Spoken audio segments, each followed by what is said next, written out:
Hello everybody! Magandang araw! Tingnan nyo naman to. Itlog ng pugo. Papakainin ko sila ngayon ng itlog ng pugo. Kasi, doon sa aming lugar, merong merong biglang tiyangge. Oh, farmers, parang bazaar. Lahat ng mga farmers dito sa aming lugar, meron silang isang tawag dito pwesto na doon nila ititinda yung kanilang mga produkto. Kung ano man, may gatas ng kalabaw, gulay, mga kakanin, may mga itlog ng pugo, yung isa. Siyempre, bilang suporta sa mga farmers, siyempre, para encouragement sa mga farmers. Ako'y namili. Isa to sa mga nabili ko, itlog ng pugo. So naisip ko na, total marami naman yan, hindi ko naman na mauubos yan. At total, kumakain naman talaga sila ng itlog ng pugo. Ibibigay ko ngayon. Araw na ito sa kanila yan. So, ganito ang gagawin ko. No? So, i-ready ko lang lahat para makita nyo lahat. No? Bibigyan ko na sila ng kanilang regular na rasyon. Pero hindi ko pupunuin. Mga ganito lang. Kasi nga dahil sa meron silang itlog ng pugo. Ayan, ganyan lang. Bigyan ko lahat.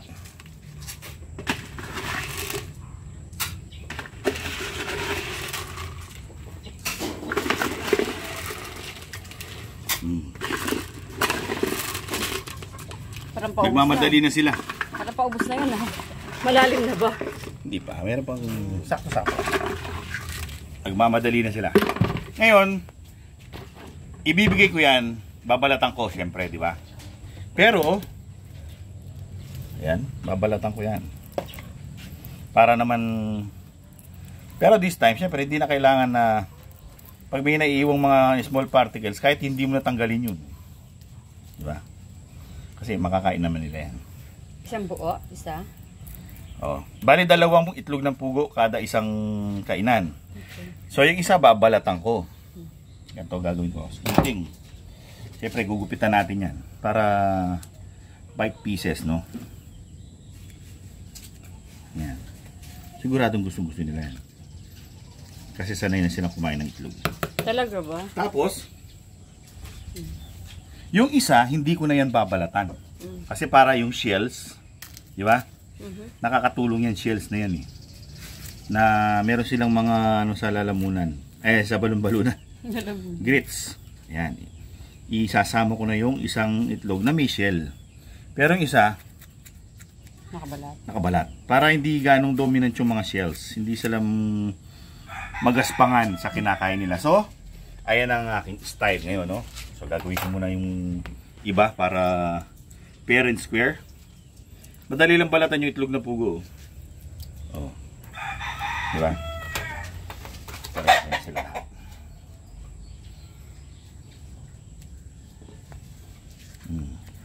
Diba? Diba ba yan? Yan ang meal of a champion. Ano daw ba yan? Sabi nila. Pakabusog kayo.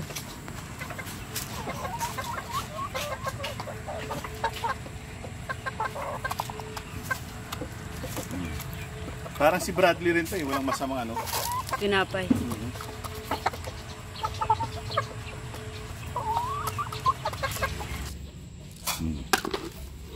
Para kay Rudy. Siyempre, hindi basta-basta. Hindi pwedeng maiwan yan. Nanonood siya. Yan, sanay ako kumakain ng itlog. Lagi kong binibigyan ng itlog yan. Tsaka si Magandang Dilag. Nung pinag-breed ko silang dalawa. Oh. Oh. Eat your ration. With egg? With eggs. Yan. Magtatawag niya kasi pre, sanay siya sana. Kainin mo na, Rudy. Kainin mo na yan. Huwag mong itatapon.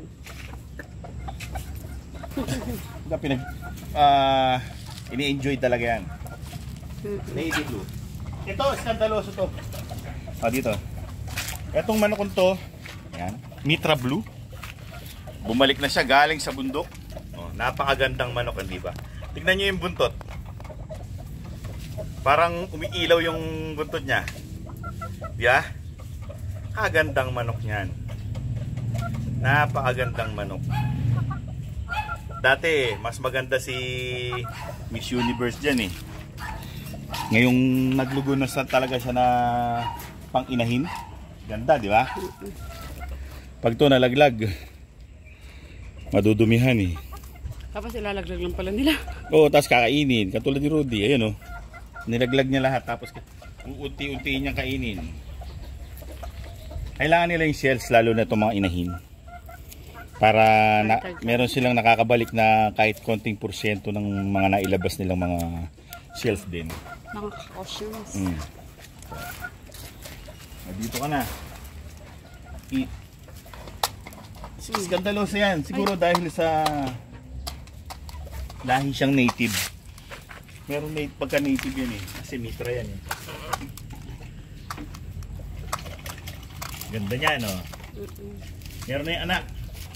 Si Charanco. Saka si Genos. Pero si Genos din sa akin. Pinamigay ko na yun. Doon sa isang vlogger. Na nagmamanok din. Papanood nyo yung mga vlog nun. Pumunta pa naman yun ng Bukawi. Ang Bukawi, Bulacan. Aling Mimay daw pangalan nun eh. Nung Talaga? Channel niya. Talaga? Oo. Hindi ko masasabing ano batikang vlogger pero sexy. Papanood. Dadaan sa pagka-sexy yung pagbablog. Grabe. Di, maganda naman yung mga vlog niya. Mga manok doon sa Bukawi, Pet Changi. Wala kayong makikita may mga aso ba doon sa mga video mo? Meron. Meron. Meron. Yung unang pasok. Yun lang. Yun lang, may aso. Para makita nila kung ano yung dinadaanan. Oo. Pero hindi naman pinifeature yung aso. Yes. Puro manok lang ang mga viewers natin eh. Alam mo naman. Mga pure sabongeros.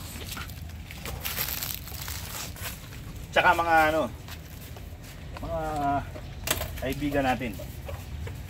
Yung itlog nilabas nila. Asa na? Kakainin din nila yan.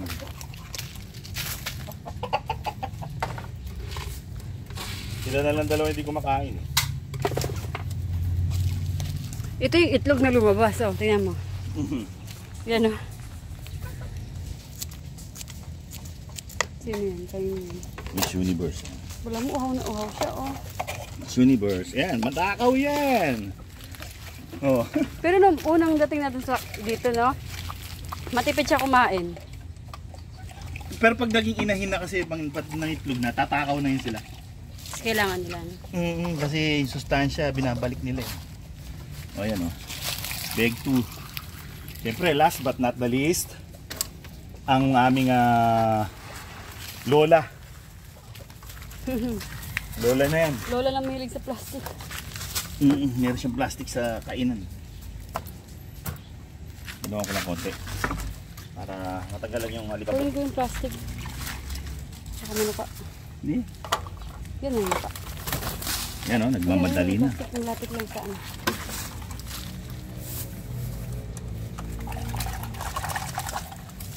Mamadali na yung Lola.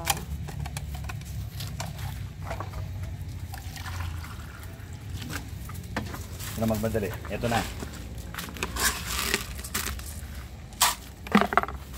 Malakas din kumain ng itlog to.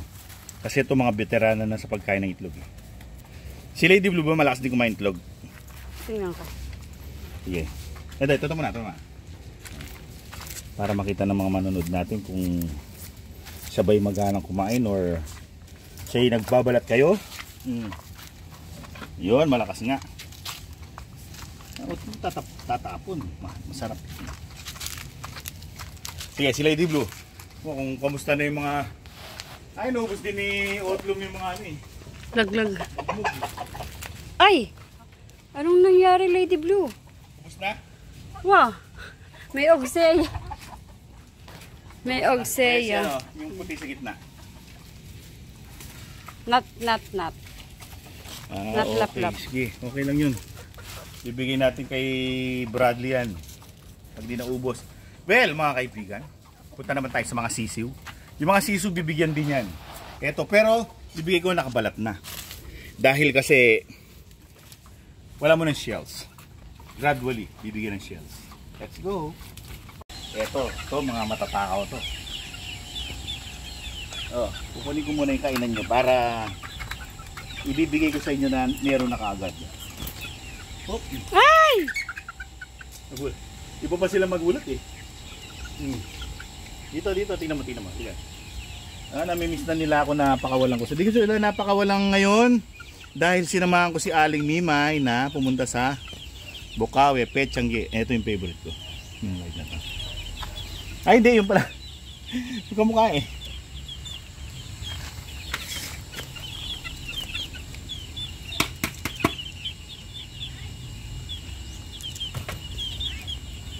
Oh, hindi lang pala mga manok ang kumain ng itlog. Kanina pa sa Josh kumakain. Nagnakaw ng itlog. Sarap. Talagang ikaw talaga. Para sa mga ito na, iina lang sa'yo. Ayaw na daw niya madumi. Dahil na dumi yun eh, kumukuha ka ng iba. Ayan. Ay, pag-aagawan nila yan. Para silang ano dyan, para silang mga nakawalang ano. Para silang mga vampirang gutom na gutom. Ito na, nagupit na lahat. O, tingnan natin ang inyong reaction. O, ayan na. Kapag yung mga sisiw na yan, sinanay mo na ganyan. Paglaki niyan, ganyan sila ka-eager kumain ng mga ganyan. Iba-iba, saging, kamatis. Para hindi sila naninibago. Bok choy. Oo, lalo na gulay. Alam niyo ba kung ilan na lang itlog? Ayan na naman. Sige lang. Wala, high blood ka, anak. Bigyan mo yung ibang sisiw. Hala, yan na lang sisiw nila, itlog na lang. Okay, bigyan natin. Para ano lang, formality. Kawawa naman. So, bigyan natin. Sa bagay, kumain naman na sila. Kumain na ng pigeon. Para masanay lang sila. Ito, first time lang kumain ng itlog. Ay, may ano yung ano nila kainan. Ebs. Sige, dito naman na. Para ano lang, masanay na sila. Medyo ano sila, curious. Ano kaya yan? Masarap O, diba? Sige, para sa next time ako magbigay ng itlog ng pugo, sanay na kayo. Yung isa sumabit sa kanyang purok. Ano kasi yan, kumakain na ng mga kanin-kanin yan kaya siguro kala nila kanin yung puti. Ayan. So well, mga kaibigan, yan ang aming itlog ng pugo episode. Hanggang sa susunod na episode. Maraming salamat sa inyong panunood. Paalam! Paalam!